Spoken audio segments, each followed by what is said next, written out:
Whilst we're in the village of Roquefort, I couldn't resist the opportunity of showing Ellie the Carl Caves. On my last visit, Jacques Carl and I spent several spellbinding hours touring these caves, where I was delighted to see the company had retained the use of traditional oak shelving, with some timbers dating back 400 or 500 years. Jacques has since retired and left his daughter Delphine Carl in charge. It must be 10 years since I last came to visit your father, and you've taken over, which is wonderful. The family business.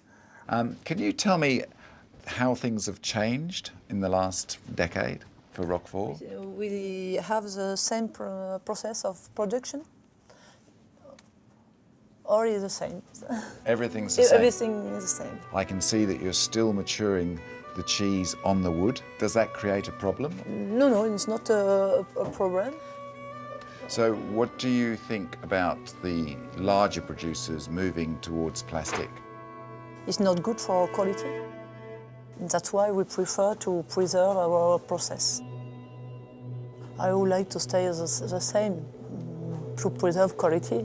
It's always the same thing for us, to preserve quality of original product. If you don't use raw milk, the quality change.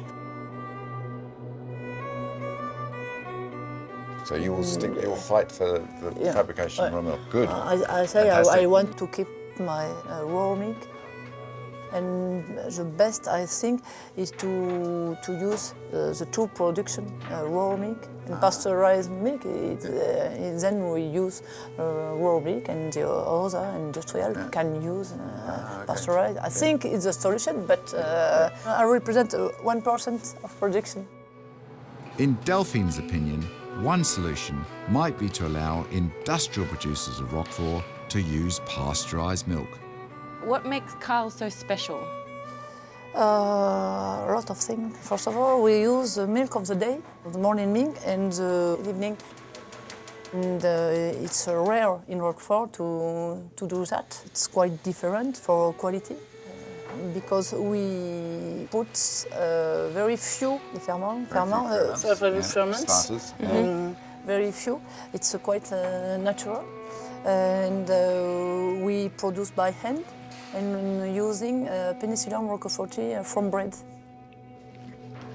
This burnt loaf is a good example of how they grow the Penicillium roqueforti mould in the Carl Caves.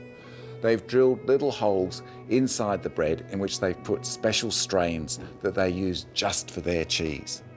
And over the next month or so, it'll grow inside the bread before it's dried and used for sprinkling on the fresh curds. We try to preserve traditional way of production. The fact we choose Roquefort for each customer. So a customer can say, I want it like this, and then you change the process. Wow. Change the ripening to have Roquefort. For some people who prefer blue Roquefort, some prefer very soft and salt, and different. It's very special that you are able to do that. Yeah. Perhaps we could go and have a taste. Yeah. And you'll see the difference. One of the things about the Carl Roquefort is every batch is a little different. Donc on va goûter. We have 3 different batches. So creamy, salty, beautiful. Really soft. Really soft. Quite salty though, quite salty. But this one is creamy and not salty. It's not like the industrial cheese, which is always the same. Every batch is different. Milk is different. Every day milk is different. Yeah. It's quite a dark blue with the mold as well. Does that make it more salty often? If it's darker blue? No. It's a taste more stronger when the blue is more dark. The taste is stronger. You know, the fact you like this and Delphine and I like the other one, just goes to show there's a different cheese for everyone. It makes it interesting. That's why we prefer when customer comes and say, I prefer this one. You can adapt to each customer. Celebrate the difference.